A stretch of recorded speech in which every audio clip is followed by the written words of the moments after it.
this was all set up before Veterans Day, and we rolled. And I wish we were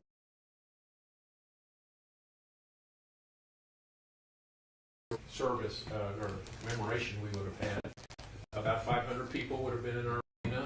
A wonderful black Frisian horse with a bronze flag in, and the governor was scheduled to speak.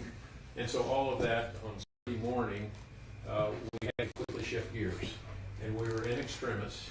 And as we're in extremis, we immediately saw that we needed to cancel the event, and we needed to care for our people and ensure our care of our patriots that are in the residential village up top, that they were doing well. And they have done well. The team has done well. This has been a Memorial Week, and in this Memorial Week, we allow folks to grieve. We had a memorial service right at the site yesterday. We buried some animals. We did a memorial pillar of rocks for some of the animals that we lost. So all of this has been an important time this week of healing. Next week we'll get a little more serious about the next steps, and you'll see more of that. I think that's the only guideline I would have. After this, I'll answer any press conference type questions for all of you. We'll trot down to the site. We'll look at that. It's sort of like a miniature 9/11, the destruction that you'll see. And then if you want to walk around it at that time, that'll be fine. We can't walk in it because there's still some dangerous things and still smoking and so forth. And then if there's, I'm glad to answer or do individual interviews with any of you, but we're not going to spend all day doing it. I know you guys have deadlines to meet. I've got deadlines to meet. People are knocking our door trying to help, and we have to orchestrate that. So this is for your use, if you want to take a picture of it or whatever. That's who I am. This is Morgan Fisk, our media relations person. This is our QR code. There's two ways that people can help right now. Donations, and then secondly, offers of assistance. Somebody wants to give us horse feed. Somebody wants to give us a side-by-side vehicle, whatever. Fire relief at healthyveterans.org. That goes into a catcher's mitt where people say, okay, or we capture that, and then we go back to them, because right now we don't know exactly. We're doing an inventory, an assessment. We don't even have access to the full site ourselves, but we know we need a lot. And we know that what we have out there was the labors of many people and many volunteers. We have over 700 volunteers and many donations. So all of that we will recoup, we will restore, and we will recover, but it's going to take us some time, and the community needs to understand that. We're grateful for the community support. Let me start with Governor Youngkin. I was talking with Patriots Sunday night, and we were lamenting all of this. We were talking every Sunday night. We get together and we hunt the good stuff. We talk about the past week, and there wasn't quite as much good stuff in light of this tragedy. And yet, as they're all gathered around, 20 veterans at that point in time, my phone rings and it says private number, and I say Bob Dees, and it says, "Hey Bob, Glenn Youngkin here. I just want to tell you," and he expressed his condolences. And I said, "Hey sir, we're right in the middle. Can I press speaker?" I put him on speaker, and the governor spoke to all of our veterans that are in residence up there, and it was tremendously encouraging. And then they, in turn, gave him a high five back. And then yesterday, the lieutenant governor was sitting right here. She came, nevertheless. She came to wrap arms around people, and it's a wonderful time.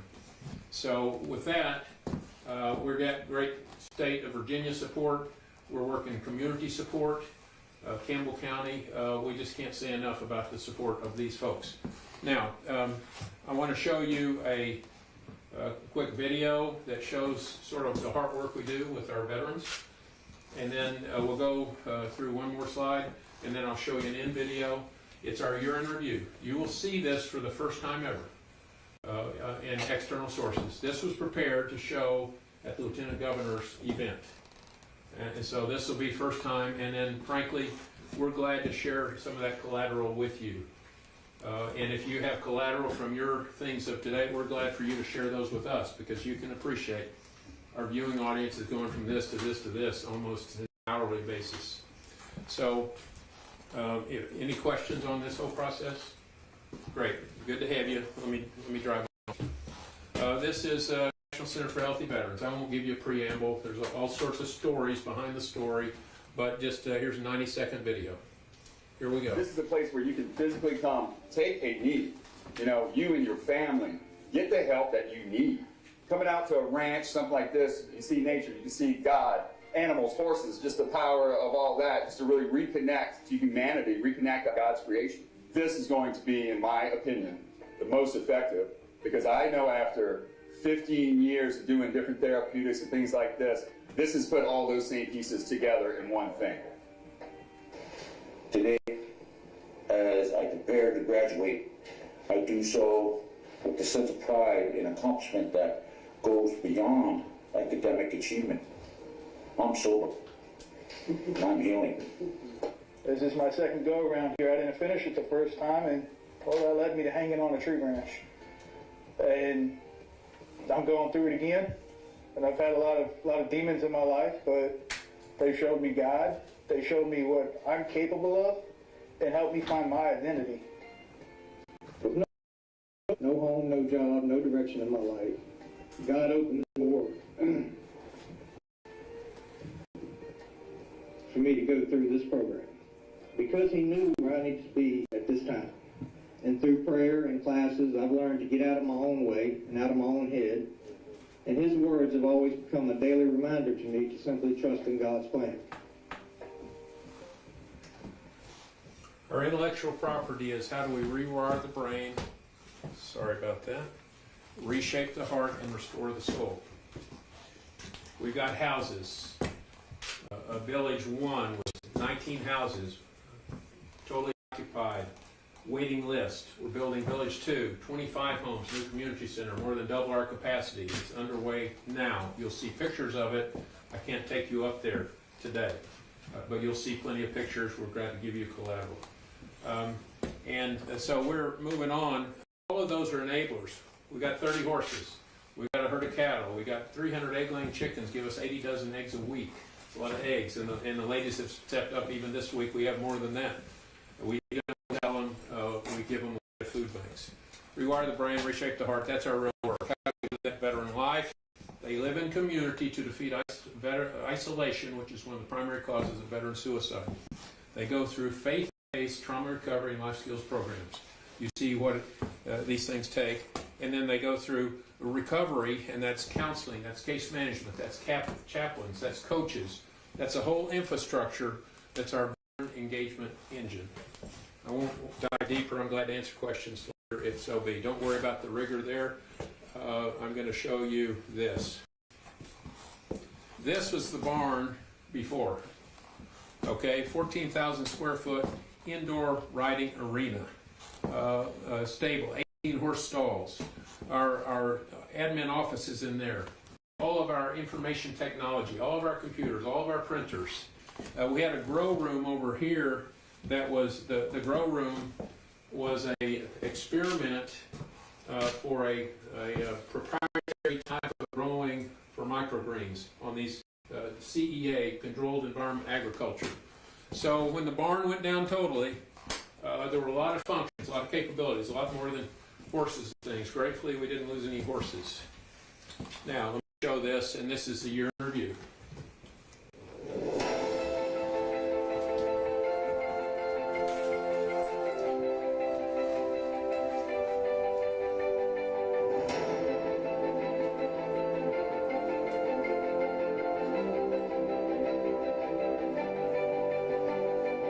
There is no word that anyone can ever describe how humbled we are to live in the greatest nation in the world. And it's because of you.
no home, no job, no direction in my life.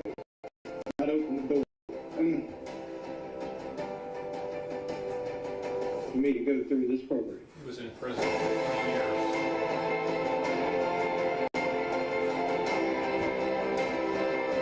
I've had a lot of demons in my life, but they showed me God. They showed me what I'm capable of.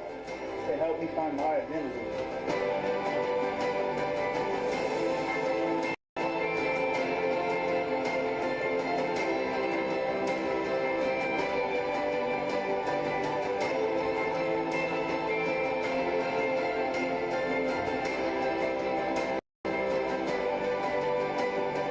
When we dropped Derek off at the farm, I was saying, yeah, we're going to go and we're going to drop Derek off so he can heal. He can go through this program. He can have time to really deal with the trauma and deal with hurt. And little did I know how much this process was for me as well.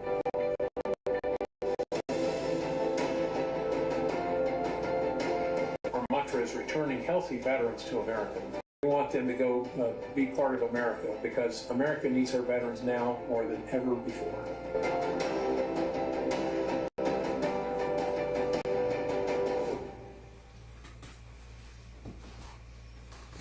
Remember that last image of the barn, the soldier's cross, and so forth.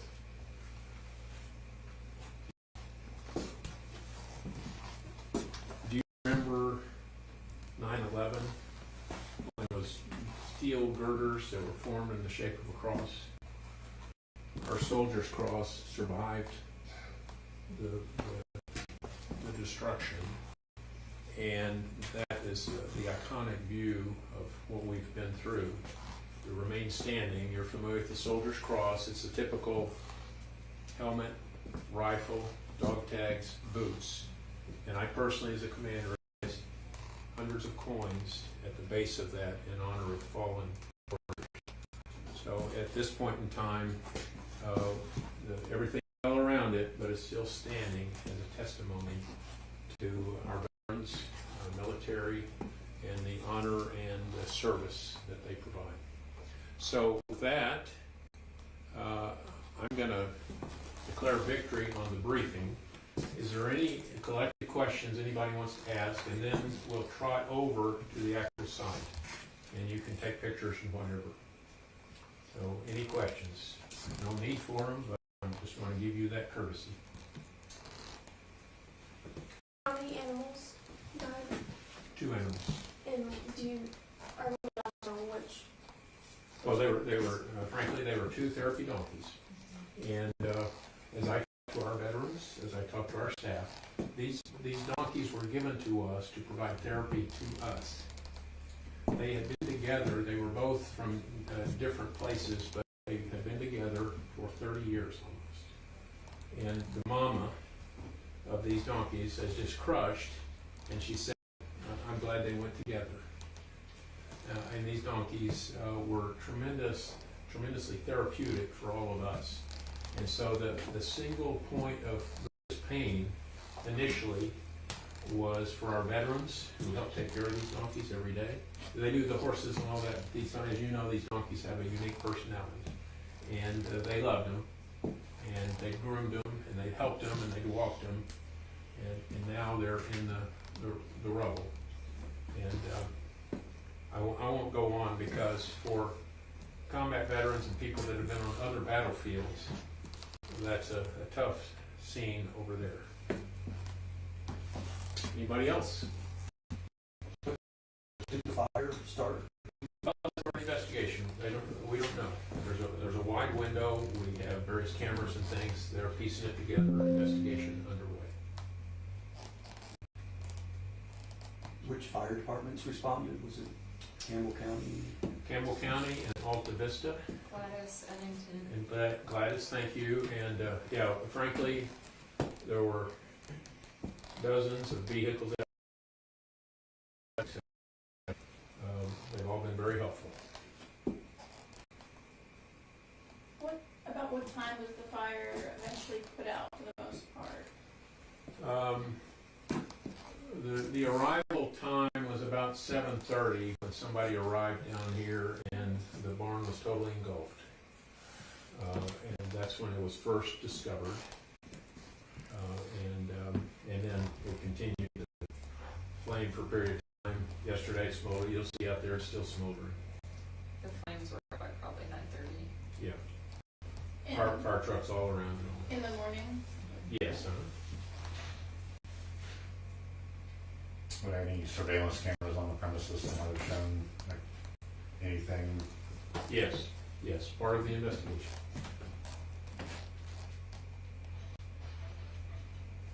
Everybody good? Same with the cause, I'm guessing. We don't know the cause yet. That's right. That's right. How are you holding up? How's the team holding up? Well, thank you for asking. It's interesting. There's a verse in the Bible says, comforting others with that which you've been comforted. And we teach our veterans all about that, and they go through a whole resilience curriculum. So it's really interesting that our staff are the ones truly affected by this. And the veterans, excuse me, this is emotional, the veterans we train are now comforting us. And it's powerful. And that tells us that the program is working. And we see some amazing things. You know, our whole buzzword around here, Andre, is resilience. Okay, so we now have to practice what we preach. We have the analogy of, are you a tennis ball or are you an egg? Do you bounce or do you shatter? And clearly, we're all about bouncing back. And we've already started this morning right here. We had a planning session on the new barn. And we're pressing start again next Monday on the Village 2 construction that's continuing. So, you know, it's hard to sort of slow us down. And we're a resilient type of folks, and as are our veterans. So, if anything, it will simply accelerate our efforts. All across America, let me tell a brief story. I would have told it on Memorial Day. I went to the Vietnam Wall, and I visited with the Vietnam Wall with a person, a lady who called herself a Vietnam widow. And she walked along, she had her eyes closed, she goes down, and she gets to the T's, and she opens her eyes, John Thompson, John Thompson. And then she says, he's not here. And I'm sort of curious. And she said, he didn't die in Vietnam, but he came home with an expiration date from Vietnam. And that was a profound comment, because then I recognized that Vietnam Wall is a part of the iceberg above the water. And we all know about icebergs below the waterline. And so any conflict like Vietnam, Iraq, Afghanistan, etc., there's an iceberg below the waterline. And our purpose as National Center for Healthy Veterans is to take those out of that iceberg of pain, despair, family, this and that, all the things we read about, all the mental and behavioral health issues, pull them out, get them above the waterline, and help them get healthy and recover from many of the challenges they face because they've protected us. So that's why we do what we do, and that's a good reminder of the magnitude of the problem. In addition to our mission of returning healthy veterans to America, our vision is to reshape the nature of veteran care in America. God bless the Veterans Administration, the VA Veterans Affairs. God bless other people that are doing good work. But we need a private sector movement to take care of our veterans, the churches, communities, campuses, corporations that know where the veterans are and that can learn from us and others how to take care of our veterans better than we do right now, and can then extend that help into the woodwork of America. I will say this area, this community, Lynchburg, we're part of Lynchburg Area Veterans Council, Monument Terrace, we're part of all that. That's part of our peeps and our ecosystem. I think this is national best practice. So we are a national best practice. We had our first spin-off last Friday. Bluegrass Veterans Farm in Somerset, Kentucky, cut the ribbon. They were here about 3 years ago. How do you do this? What are you doing? And we've given them everything that we can, and so they've started their lap on the track. And one has to ask of a prototype, a national prototype like this, how do we scale? And that's how we scale. in Kentucky and other places that are considering the same things. And then we also scale remotely through exporting our best practices. And then also you saw on the plan Healthy Veterans Lodge, which is where we will bring people into here and become a center of excellence for veteran care in the various ways we've described. You talked about the human cost, which will be ongoing. Do you know what the financial cost of the fire was on Sunday? We're calculating that now. We don't know the financial cost. It's measured in millions instead of hundreds of thousands. And we're doing all the inventories that to help figure that out. A lot of people are asking how they can support. They can go to the video that you want. Let's turn this on. They can go to firerelief@healthyveterans.org. That's if they want to give things to us, and we're sorting that out, and we'll inform that group of people that respond. But secondly, we need financial support. The excavation, the clearance, the getting ready for the new thing, keeping the programs running, all of that takes a lot of resource. People can go here to that QR code or healthyveterans.org, press the donate button. You also can press the refer a veteran button. You may have somebody in your world or in your viewing audiences that know of somebody that's stuck in their parents' basement, failure to launch. Know of somebody under bridge, know of somebody incarcerated at the Department of Justice, criminal justice system, which has happened, would refer to us, and we help them get healthy and transition properly. Everybody good? Major, what has this done, if anything, to your faith? Oh my, well, it's only strengthened. You know, it says a couple of things. God is, he's very present in our time of trouble. And so we have found God is very present. As he's present, there's a Nehemiah said, there's a verse in Psalm that says, in his presence is fullness of joy. And then Nehemiah said, the joy of the Lord is my strength. So through that daisy chain of events and through this tragedy, God has given us joy, inexplicable. We sense his presence, we sense his blessing, and he's given us strength because we recognize we have a high calling. We had a high calling on November the 10th. We have an even higher calling on November the 11th because we are a national model of resilience, individually, collectively, and as an organization. And it just spreads the word so we can help more veterans, and that's why we're doing what we're doing. Faith's incredibly important. We're not bashful about that because the people that go through the things that we're involved in, and warfare and peace and war, that is tough duty. And we find very few that don't recognize that faith is an important factor. And many, we don't have any acid tests for faith, but many walk down here, and when they walk out of here, they have a real deep trust in God. That's their protector, their Savior. Says, God's my rock, my fortress, my deliverer. The guys up on the hill going through all the stuff they've been through, that's really solid ground for them. Answer your question? No doubt. All right, so let's do this. We'll give you time, we'll be patient, but either you can drive around to the sort of center sector over there, or if you can carry your equipment. It's about 50 yards we're going to go over. I'll explain the setting, and then we can